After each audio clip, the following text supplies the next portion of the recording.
بسم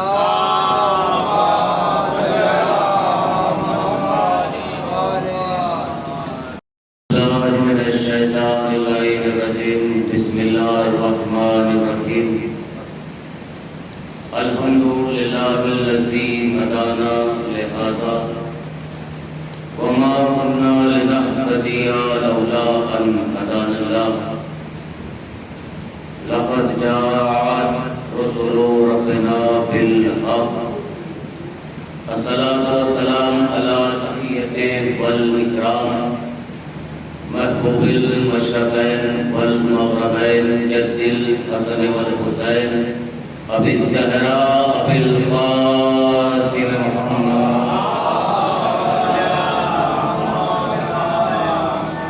وآلہ الطیبین الطاہرین المعصومین ولعنۃ اللہ علی اعدائہم اجمعین من یومنا ھذا الی قیام یوم الدین الجنة للمتقين والنار للعاصين اللهم لعن قتلة الحسين وأولاده وأصحابه أجمعين اللهم لعن قتلة الحسين وأولاده وأصحابه أجمعين اللهم لعن قتلة الحسين وأولاده وأصحابه أجمعين أما بعد فقد قال إمام الحسين عليه الصلاة والسلام بسم الله الرحمن الرحيم انما خرجت لطلب اصلاح فی امت جدی صلوات پڑھیں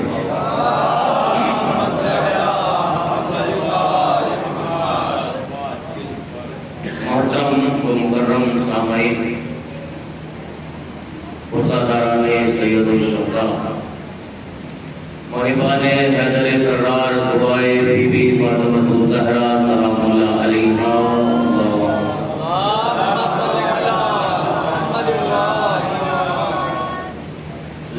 شکر ہے اس خالق کائنات کا کہ جس نے ہماری کتاب تقدیر پر یا تو اہل بیت کا غم لکھا یا خوشی کی ہزار شکر کے سجدے کیے جائیں صرف اس لیے اس عظیم خدا کی ذات کو کہ جس نے ہمارے مقدر میں وہ بلند جگہ بیٹھنے کو لکھی جہاں پر کائنات کی سب سے بلند لوگ اکثر ہیں ابتدائی مراحل ہے انشاءاللہ ایک مخصوص موضوع کی طرف آپ کے اذہان عالیہ تک کو لے جانے کی کوشش کروں گا۔ لاکھ لاکھ شکر ہے کہ وہ فرش عزا کہ جس پر کائنات کے سب سے بلند لوگ آ کر بیٹھتے ہیں اس کا شکر ہے کہ ہماری تقدیر میں لکھ دیا، اس لیے کہ فرش عزا یہ وہ عظیم عبادت کا مقام ہے جہاں پر کائنات کے سب سے بلند لوگ آ کر بیٹھتے ہیں۔ ابھی میرے بھائی مصرے پڑھ رہے تھے کہ لوگ سوال کرتے ہیں کہ آخر تمہیں ان مجلسوں سے ملتا کیا ہے؟ یہ فرش عزا جو تم بچھا رہے ہو، یہ جو مہنگے مہنگے تبرک تم تقسیم کر رہے ہو، یہ جو راتوں کو شب داریاں کر رہے ہو، یہ جو اپنا چین و سکون کھو رہے ہو، یہ جو تم گلیوں میں اور راستوں میں اور رات بھر ماتم کر رہے ہو، اپنے سینوں کو پیٹ رہے ہو، آخر تمہیں ملتا کیا ہے؟ تمہیں ملتا کیا ہے؟ حسین نے تمہیں دیا کیا ہے؟ شاید میں کہیں تک آپ کو لے جاؤں، میرے ساتھ بیدار رہیے گا۔ حسین نے تمہیں دیا کیا ہے؟ ان مجلسوں سے ملتا کیا ہے؟ دیکھیے انسان ہے خطاؤں کا پتلا، انسان ہے خطاؤں کا پتلا۔ انسان اگر گھر میں ہے ہو سکتا ہے کہ اس کے ہاتھ سے کوئی گناہ ہو جائے، ہو سکتا ہے کہ اس کے پیروں سے کوئی گناہ ہو جائے۔ بیدار رہے، حسین نے تمہیں کس عظیم بلندی پر لے گیا ہے؟ حسین لوگ کہتے ہیں حسین نے تمہیں دیا کیا ہے؟ ہو سکتا ہے کہ آپ گناہ سے بچ نہیں سکتے، زبان سے بھی گناہ کر دیتا ہے، مومن بھائی کی غیبت کر کے گناہ کر دیتا ہے، نگاہوں سے بھی انسان گناہ کر دیتا ہے، ذہن سے بھی انسان گناہ کر دیتا ہے۔ آپ کہیں گے قبلہ ذہن سے کیسے؟ میں کہوں گا آپ اپنے گھر میں لیٹ کر، بستر پر لیٹ کر اپنے مومن بھائی کے لیے برا خیال ذہن میں لاتے رہے، یہ بھی گناہ ہے۔ یعنی انسان گناہ سے کہیں بچ نہیں سکتا، پاؤں سے بھی گناہ کر سکتا ہے، ہاتھوں سے بھی گناہ کر سکتا ہے، آنکھوں سے بھی گناہ کر سکتا ہے۔ اور میں ایک جملہ کہتا ہوں، انسان خطاؤں سے گناہوں سے اللہ کے گھر میں بھی محفوظ نہیں ہے۔ آپ کہیں گے قبلہ کیسی باتیں کر رہے ہیں؟ آپ نے نیت کی سے ذہن سے آزاد نہیں ہے، اللہ کے گھر میں ہو کر بھی آپ نیت کر رہے ہیں نماز پڑھتا ہوں، نماز مغرب 3 رکعت واجب قربتاً اللہ، ادھر اللہ اکبر کہا، ادھر ذہن میں فکر آ گئی ابھی بچوں کو ٹیوشن سے بھی لانا ہے، ابھی دودھ والے کا حساب بھی کرنا ہے، ابھی سبزی والے کو پیسے بھی دینے ہیں، ابھی فلاں کام بھی کرنا ہے، یہ نیت جو آئی گئی ہے آپ نے اور ذہن میں یہ ساری فکریں جو آئی ہیں، اس کا مطلب یہ ہے کہ اللہ کے گھر میں بھی انسان فکر سے خالی نہیں ہے۔ اور دنیا والوں تم سوال یہ کرتے ہو تمہیں حسین نے دیا کیا ہے، آؤ ہم بتاتے ہیں۔ حسین نے جو سب سے چھوٹی چیز ہمیں دی ہے، جب ہم مجلس کے لیے گھر سے چلتے ہیں اور جیسے امام واردہ پر آتے ہیں، جیسے اپنی چھوٹیاں وہاں پر اتارتے ہیں، ہمارا اختیار چھن جاتا ہے۔ حسین کا اختیار حسین کا اختیار تمہارے حسین کا اختیار تمہارے ذہنوں پر ہوتا ہے، چوٹیوں کے ساتھ تمہارا اختیار وہاں پر رہ جاتا ہے۔ فرش عزا پر بیٹھ کر جب تک مجلس ہو رہی ہے مجھے تم دنیا کی کوئی سوچ کر دکھاؤ، جب تک مجلس ہو رہی ہے کوئی سوچ آ ہی نہیں سکتی، اس لیے کہ اب تمہارا اختیار نہیں ہے، تمہارے دل و دماغ پر حسین کا اختیار ہے۔ حسین نے تمہیں کیا دیا، اور کی دعائی نہ کروا لو، کیا سمجھ رہے ہو؟ اس وقت یہاں پر مجلس ہو رہی ہے، گھڑی میں 10 بج رہے ہیں، 10 بج رہے ہیں، یہاں پر مجلس ہو رہی ہے، تھوڑی دور اور چلیے سجادیہ میں بھی مجلس، ملو پورے میں بھی مجلس، رحمت نگر میں بھی مجلس، چلیے یہ تو سٹی کی بات ہے، چھوڑیے آگے بڑھیے، کھندولی میں بھی مجلس، اور آگے چلیے میرٹھ میں بھی مجلس، اور آگے چلیے دہلی میں بھی مجلس، اور آگے چلیے اس کو چھوڑیے بمبئی میں بھی اس وقت مجلس، اور آگے چلیے، یہ تو ہندوستان تھا، اس سے اوپر بلند ہو جائے، گھڑی میں 10 بج رہے ہیں، یہاں مجلس ہو رہی ہے، ہندوستان سے باہر نکلیے پاکستان میں بھی مجلس، اور آگے بڑھیے لندن میں بھی مجلس، اور آگے بڑھیے فرانس میں بھی مجلس، اور آگے بڑھیے امریکہ میں بھی مجلس، اور آگے بڑھیے افغانستان میں بھی مجلس، اور آگے بڑھیے بنگلہ دیش میں بھی مجلس۔ اور کیا سمجھ رہے ہیں یہاں مجلس ہو رہی ہے، دنیا کے ہر کونے پر، ہر شہر میں، ہر گاؤں میں حسین کا ذکر ہو رہا ہے۔ تم کہتے ہو حسین نے تمہیں کیا دیا ہے، آؤ ہم بتاتے ہیں، حسین ذات کریم کا نام ہے جو ایک وقت میں کروڑوں لوگوں کو گناہ سے بچا لے۔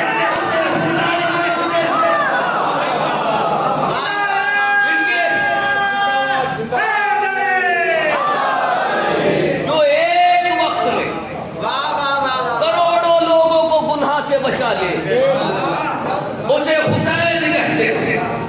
تم سوال کرتے ہو مجلسوں سے کیا ملتا، سب سے چھوٹا فائدہ ہے، انسان جب تک فرش عزا پر بیٹھا رہے گا گناہوں سے دور رہے گا۔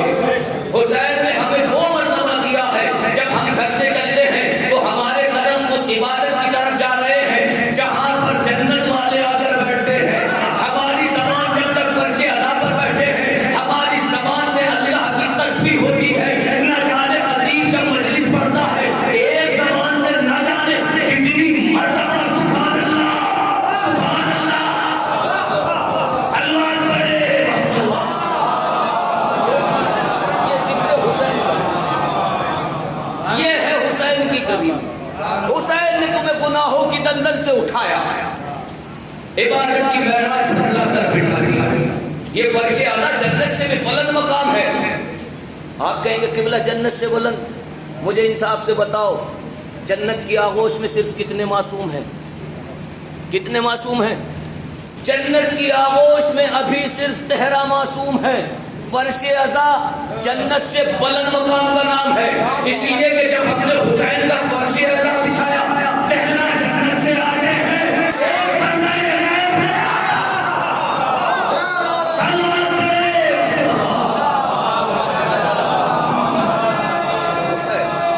مل کے مولا آباد و شاد رکھے، حسین نے کتنے بلندی پر تمہیں بٹھا دیا۔ 13 جنت سے آتے ہیں، ایک پردہ غیب سے آتے ہیں۔ کیا ملتا ہے مجلسوں سے؟ آؤ ہم بتاتے ہیں۔ اس دنیا کے اندر تقسیم ہونے والی شے ہے دو چیزیں تقسیم ہوتی ہیں پوری دنیا میں۔ پہلی چیز کا نام ہے علم، دوسری چیز کا نام ہے لنگر.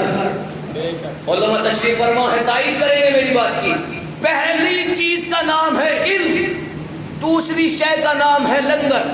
لیکن آپ دنیا کے اندر دیکھیے، پرائمری اسکول سے لے کر یونیورسٹی تک، جب بچہ پڑھنے جاتا ہے اور کلاس میں جب ٹیچر آتا ہے تو آنے کے بعد پہلا فقرہ یہ کہتا ہے کہ تم نہیں جانتے، ہم تمہیں بتائیں گے. تھوڑا سا بیدار رہے. حسین کی کریمی دیکھیے، دنیا جب علم تقسیم کرتی ہے تو تقسیم کرنے کا طریقہ یہ ہے، دنیا یہ کہتی ہے، کلاس میں ٹیچر یہ کہتا ہے تم نہیں جانتے، ہم تمہیں پڑھائیں گے، تمہیں نہیں معلوم، ہم تمہیں بتائیں گے.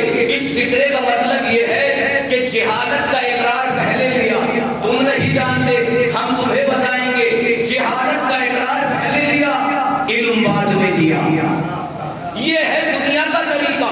جب علم دیتی ہے دنیا تو جہالت کا اقرار پہلے دیتی ہے، علم بعد میں دیتی ہے. مگر کیا کہتے ہیں حسین کی کریمی کے، جب یہ حسین کا مقدم کھلتا ہے اس منبر پر، میری جگہ وقت کا کوئی مجتہد بھی آ کر بیٹھ جائے تو ان بزرگوں نے، ان جوانوں نے اکثر یہ جملہ کہتے ہوئے سنا ہوگا.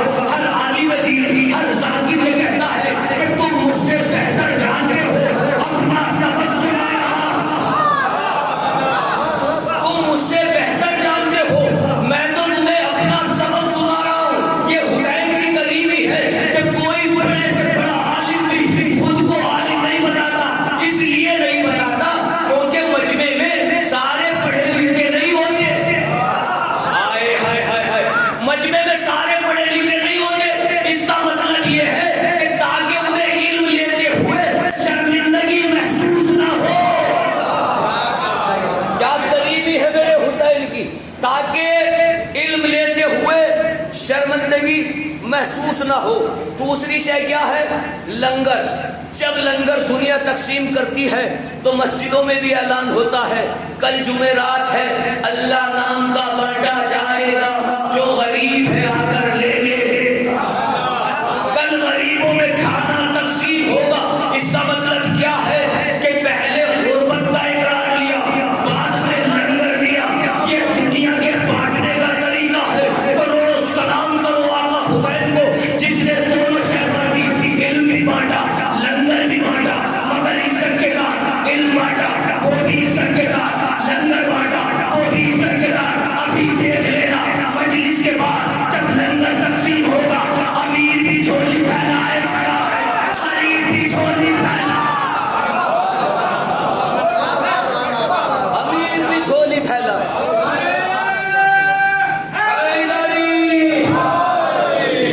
امیر بھی جھولی پھیلائے کھڑا، غریب بھی جھولی پھیلائے کھڑا، کوئی فرق نہیں رکھا. یہ ہے حسین کی کریمی. حسین نے تمہیں اس عظیم مقام پر لا کر بٹھایا ہے جہاں پر کائنات کے سب سے بلند لوگ آ کر بیٹھے، سب سے بلند لوگ آ کر بیٹھے.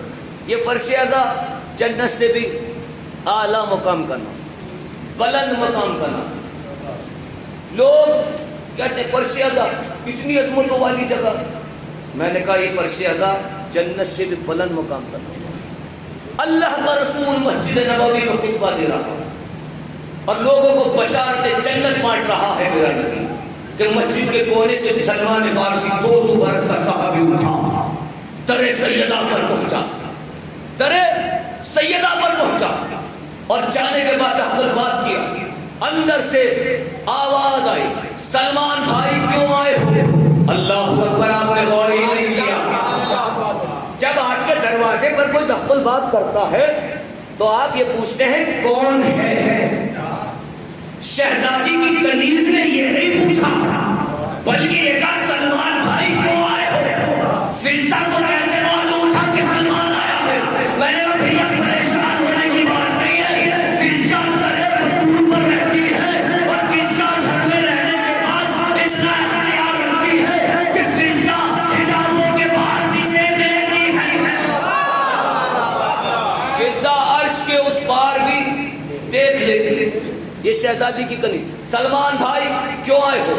سلمان نے کہا فضا مبارک ہو، تم جنت میں جاؤ گی. اللہ اکبر. کیا کہا؟ فضا مبارک ہو تم جنت میں جاؤ گی. جیسے یہ کہا فضا نے کہا سلمان بھائی جنت تمہیں مبارک ہو, میں تو رہتی جنت میں ہوں.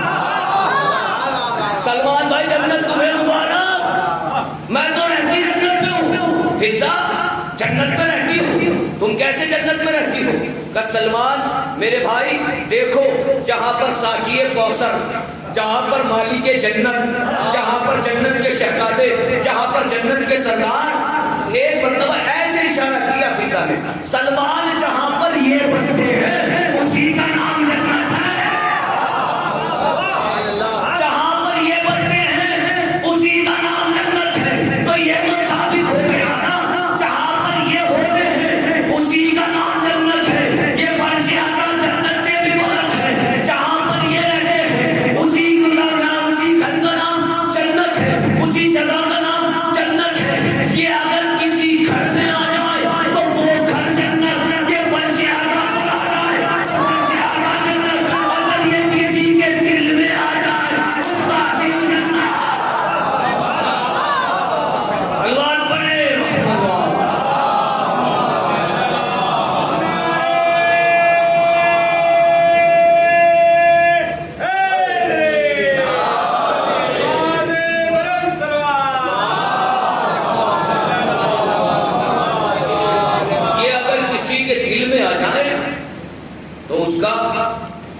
دل جنت. یہ ولایت اہل بیت بڑا عظیم مسئلہ ہے, یہ جلدی سے کسی کے دل میں آتے نہیں,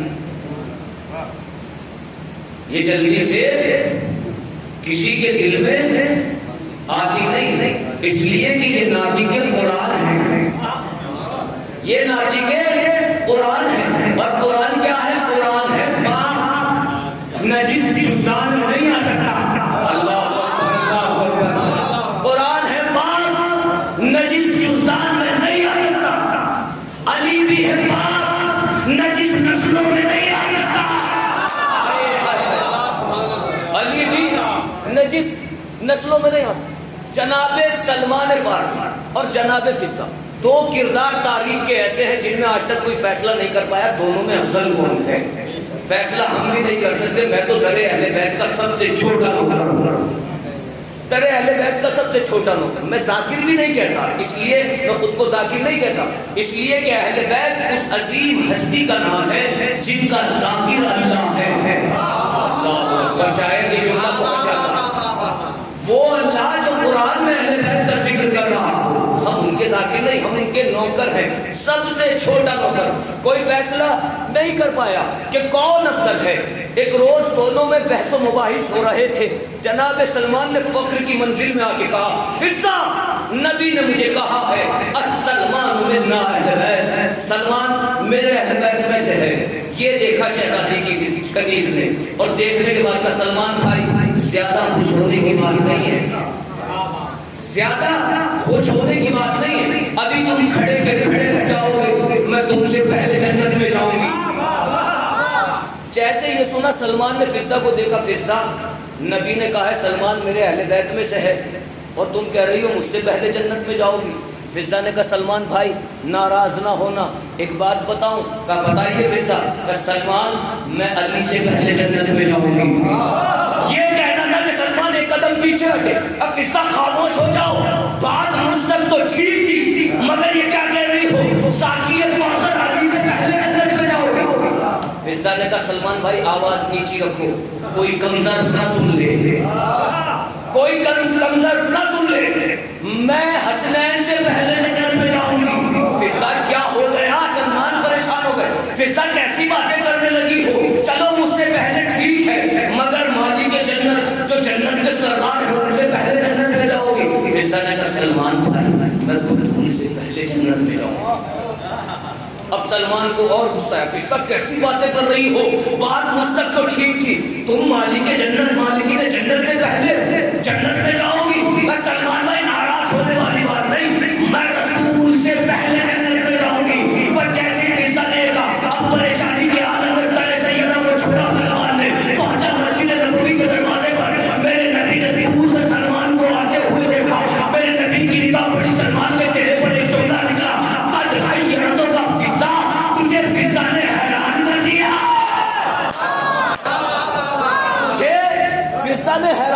دیا, توڑ کر نبی کے پاس. جی یا نبی اللہ, آج فضا نے مجھے پریشان کر دیا. اب بولو کیا ہوا؟ کہ یا نبی اللہ, ہم دونوں بحث و مباحث کر رہے تھے. میں نے کہا کہ نبی نے مجھے سلمان منا اہل بیت کا تمغہ دیا ہے, میں جنت میں سب سے پہلے جاؤں گا. فضا نے کہا سلمان ابھی تم روز محشر کھڑے کے کھڑے رہ جاؤ گے, میں تم سے پہلے جنت میں جاؤں گی. یا نبی اللہ, بات مجھ تک تو ٹھیک تھی, مگر فضا نے تو حد کر دی. کیا ہوا؟ وہ کہہ رہی ہے کہ علی سے پہلے جنت میں جائے گی, بطول سے پہلے جنت میں جائے گی, حسنین سے پہلے جنت میں جائے گی. یا نبی اللہ, حد تو یہ ہو گئی, آپ سے پہلے جنت میں جائے گی. چلو چل کر پوچھتے ہیں ایسا کیوں کہہ رہی ہے. نبی نے کہا چلو سلمان ہمارے ساتھ چلو, ہم پوچھتے ہیں فضا ایسا کیوں کہہ رہی ہے. رسالت سلمان کو لے کر در سیدہ پر آ گئی, در سیدہ پر آ گئی, تخت بات کیا, اندر سے شہزادی کی گلے فضا نے سرکار کو سلام کیا. نبی نے سلام کا جواب دیا اور ایک مرتبہ پوچھا فضا, ہم نے سنا ہے تم کہہ رہی ہو علی سے پہلے جنت میں جاؤ گی, حسنین سے پہلے جنت میں جاؤ گی, بطول سے پہلے جنت میں جاؤ گی. فضا یہ سلمان کہہ رہا ہے تم نے کہا ہے ہم سے پہلے جنت میں جاؤ گی, پر جیسے یہ سنا شہزادی کی گلی سے دونوں ہاتھوں کو جوڑا. کیا نبی اللہ, میں نے اپنی طرف سے کچھ نہیں کہا, بلکہ آپ نے ارشاد فرمایا ہے اول شخص یدخل الجنہ ابن ابی فاطمہ علی ناقۃ ابن نور وسلمان طاقت عطیتہ فاطمہ حافظہ. جنت میں سب سے پہلے میری بیٹی فاطمہ ایک نورانی اونٹ پر بیٹھ جائے گی, جس کی مہار فضا کے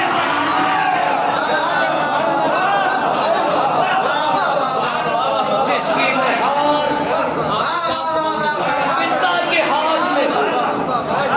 یہ اونٹ کے چلانے والے ہمیشہ آگے ہوتے ہیں. اونٹ کو چلانے والا ہمیشہ آگے ہوتا ہے. یا نبی اللہ, میں نے کچھ نہیں کہا, آپ نے ارشاد فرمایا ہے مہار فضا کے ہاتھ میں ہوگی. خدا کی قسم ایسے ایسے عظیم کردار در اہل بیت سے ملے ہیں جو ہمارے لیے آئیڈیل ہیں.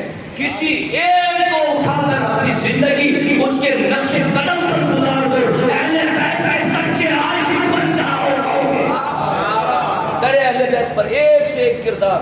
کس کردار کا ذکر کیا جائے؟ قمبر, سلمان, فضا, ابو ذر, میثم تمار. کسے پڑھا جائے؟ کون میثم؟ میرے مولا کا سب سے بڑا عاشق ہے میثم. سب سے بڑے عاشق کا نام ہے میثم تمار. میرے مولا کا سب سے بڑا عاشق میثم. میثم کا اعلان بتاؤں دنیا والوں کے لیے جو جناب میثم نے اعلان کیا تھا. میثم کہتے تھے او دنیا والوں, جب تک لوگ تمہیں عشق علی میں پاگل نہ کہیں تمہارا ایمان مکمل نہیں ہوگا. یہ میثم کا اعلان تھا. اتنی محبت تھی میرے مولا سے جناب میثم تمار. زبان سے علی علی کرنا کافی نہیں ہے جب تک کردار گواہی نہ دے یہ علی والا. میثم نے کردار سے ثابت کیا ہے کہ یہ علی والا. خالی زبانی دعویٰ نہیں تھا میثم کا.